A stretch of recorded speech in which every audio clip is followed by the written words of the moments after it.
Kichcha 47 title teaser September 1 ಗೆ release ಆಗಿತ್ತು. ಹೆಸರು ಮಾರ್ಕ್. ಈ ARK ಲೆಟರ್ಸ್ಗೆ ಕಟ್ ಹಾಕಿದ್ದಾರೆ, ಎಂ ಮೇಲೆ ಪಂಚ್ ಹಾಕಿದ್ದಾರೆ.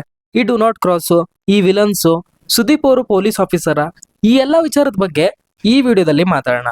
ಅದಕ್ಕೂ ಮುಂಚೆ ವಿಡಿಯೋಗೆ ಲೈಕ್ ಮಾಡಿ, ಹೈಪ್ ಮಾಡಿ, ನೋಡೋ ಪ್ರತಿಯೊಬ್ಬರು ಸಪೋರ್ಟ್ ಮಾಡಿದ್ರೆ ಖಂಡಿತ ವಿಡಿಯೋಗೆ ಯೂಟ್ಯೂಬ್ ಇಂದಾನೆ ರೀಚ್ ಸಿಕ್ಬಿಡುತ್ತೆ. Don't forget to like this video. ಇನ್ನು ಟೈಮ್ ವೇಸ್ಟ್ ಮಾಡದೆ ಟೀಸರ್ ವಿಚಾರಕ್ಕೆ ಬರೋಣ. ಕಿಚ್ಚ 47 ಅನೌನ್ಸ್ಮೆಂಟ್ ವಿಡಿಯೋದಲ್ಲಿ ಒಂದಿಷ್ಟು ಜನ ಸುದೀಪ್ ಅವ್ರ ಮೇಲೆ ಅಟ್ಯಾಕ್ ಮಾಡ್ತಾ ಇದ್ದಾರೆ. ಸುದೀಪ್ ಅವರು ಬಂದು ಶೂಟ್ ಎಲ್ಲ ಮಾಡ್ತಾರೆ. ಅಲ್ಲಿ ಕೊನೆಯಲ್ಲಿ ಬರೋ ಲುಕ್ ಬೇರೆ ತರ ಇದೆ. ಸೊ ಆ ಆಕ್ಷನ್ ಸೀಕ್ವೆನ್ಸು, ಈ ಟೈಟಲ್ ಟೀಸರ್ ಅಲ್ಲಿ ಇರೋ ಆಕ್ಷನ್ ಸೀಕ್ವೆನ್ಸು ಬೇರೆ ಬೇರೆ ಅನ್ಸುತ್ತೆ. ಟೈಟಲ್ ಟೀಸರ್ ಅಲ್ಲಿ ತುಂಬಾ ಖುಷಿಯಾಗಿದ್ದು, ಪ್ರಾಮಿಸ್ ಮಾಡ್ದಂಗೆ ಕ್ರಿಸ್ಮಸ್ಗೆ ಬರ್ತೀವಿ ಅಂತ ಹೇಳಿದ್ದು. ಈ ಪಾಯಿಂಟ್ ನೆನ್ಪಿಟ್ಕೊಳ್ಳಿ, ಮುಂದೆ ಮಾತಾಡೋಣ.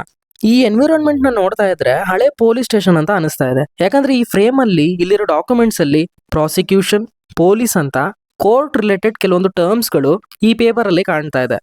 ಹಾಗಿದ್ರೆ ಸುದೀಪ್ ಅವರು ಪೊಲೀಸ ಅಂದ್ರೆ ನನ್ನ ಪ್ರಕಾರ ಹೌದು, ಆದ್ರೆ ಸಸ್ಪೆಂಡ್ ಆಗಿರ್ಬೋದು. ಬಿಕಾಸ್ ಈ ಟೈಟಲ್ ಅಲ್ಲಿ ARK ಗೆ ಕಟ್ ಹಾಕಿದ್ದಾರೆ, ಲಾಕ್ ಆಗಿದೆ, ಎಂ ಮೇಲೆ ಪಂಚ್ ಇದೆ. ಸೊ ಏನಾದ್ರು ರೀಸನ್ ಇಟ್ಕೊಂಡೆ ಮಾಡಿರ್ತಾರೆ, ಸುಮ್ನೆ ಹಿಂಗ್ ಮಾಡಿರಲ್ಲ.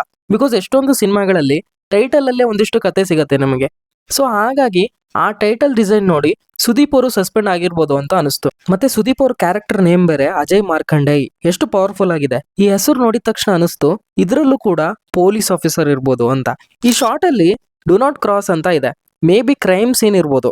ಹಾಗಾಗಿ ವಿಲನ್ಸ್ ಗಳು ಅಟ್ಯಾಕ್ ಮಾಡೋದಕ್ಕೆ ಬಂದಿರ್ಬೋದು, ಇಲ್ಲ ಸಾಕ್ಷಿ ನಾಶ ಮಾಡಕ್ ಬಂದಿರ್ಬೋದು.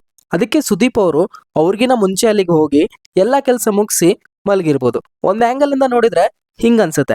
ಇಲ್ಲ ಸಿಂಪಲ್ ಆಗಿ ಯೋಚನೆ ಮಾಡಿದ್ರೆ ಟೈಟಲ್ ಟೀಸರ್ಗೆ ಬೇಕಾದಂತ ಸಣ್ಣ ಎಲಿವೇಶನ್ ಇದ್ರೂ ಇರ್ಬೋದು. ಸುದೀಪ್ ಅವರು, ಡೈರೆಕ್ಟರ್ ಅವರು ಹೇಳಿರೋ ಪ್ರಕಾರ ಹೀರೋಯಿನ್ ಇರಲ್ಲ, ಒಂದು ಸ್ಟ್ರಾಂಗ್ ಫಿಮೇಲ್ ಕ್ಯಾರೆಕ್ಟರ್ ಇರತ್ತೆ ಅಂತ ಹೇಳಿದ್ದಾರೆ.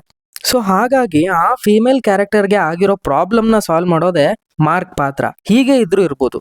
ರೀಸೆಂಟ್ ಆಗಿ ರೋಶ್ನಿ ಪ್ರಕಾಶ್ ಅವರು ಕೂಡ ಕಿಚ್ಚ 47ಗೆ ಎಂಟ್ರಿ ಆಗಿದ್ದಾರೆ ಅಂತ ರೂಮರ್ಸ್ ಬರ್ತಾ ಇದೆ. ಕಾದ್ ನೋಡ್ಬೇಕು. ಮ್ಯಾಕ್ಸ್ ಅಲ್ಲಿ ಇರೋ ತರಾನೇ ಫಾಸ್ಟ್ ಪೇಸ್ಟ್ ಆಗಿ ಇರುತ್ತೆ ಮೂವಿ ಅನ್ಸುತ್ತೆ ಅಲ್ಲಿರೋದು, ಅಥವಾ ಅವರು ಯೂಸ್ ಮಾಡಿರೋ ಎಲಿಮೆಂಟ್ಸು ಇವೆಲ್ಲ ನೋಡ್ತಾ ಇದ್ರೆ ಫ್ಯಾನ್ಸ್ಗೆ ಇಷ್ಟ ಆಗೋ ಸಿನಿಮಾ ಇದಾಗುತ್ತೆ ಅನ್ನೋದು ನನ್ನ ಒಪಿನಿಯನ್. ಸೊ ಮ್ಯಾಕ್ಸ್ ಅಲ್ಲಿ ಸುದೀಪ್ ಅವರ ಕ್ಯಾರೆಕ್ಟರು ತುಂಬಾ ಸ್ಟ್ರಾಂಗು, ಕೋಪ ಜಾಸ್ತಿ ಅನ್ನೋ ತರನೇ ತೋರಿಸ್ತಾರೆ. ಆದ್ರೆ ಅಲ್ಲಿ ಅವ್ರ ಕ್ಯಾರೆಕ್ಟರ್ ಬಗ್ಗೆ ಹೇಳೋಕೆ, ಎಕ್ಸ್ಪ್ಲೋರ್ ಮಾಡೋದಕ್ಕೆ ಟೈಮ್ ಇರಲಿಲ್ಲ.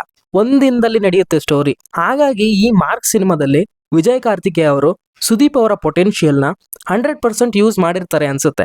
ಅದರಲ್ಲೂ A ಅಂದ್ರೆ ಆಟಿಟ್ಯೂಡ್, R ಅಂದ್ರೆ ರೂತ್ಲೆಸ್, K ಅಂದ್ರೆ ಕಿಂಗ್ ಅಂತೆಲ್ಲ ಹೇಳಿದ್ದಾರೆ.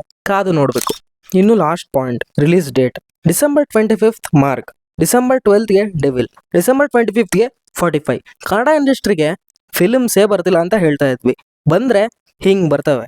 ನನ್ನ ಪ್ರಕಾರ ಈ ತರ ಆದ್ರೆ ನೋಡುವ ಆಡಿಯನ್ಸ್ಗೆ ತೊಂದರೆ ಆಗ್ಬೋದು ಅಂತ ಅನ್ಸುತ್ತೆ. ಅಫ್ಕೋರ್ಸ್ ಎಲ್ಲ ಚೆನ್ನಾಗಿದ್ರೆ ಏನು ಪ್ರಾಬ್ಲಮ್ ಆಗಲ್ಲ.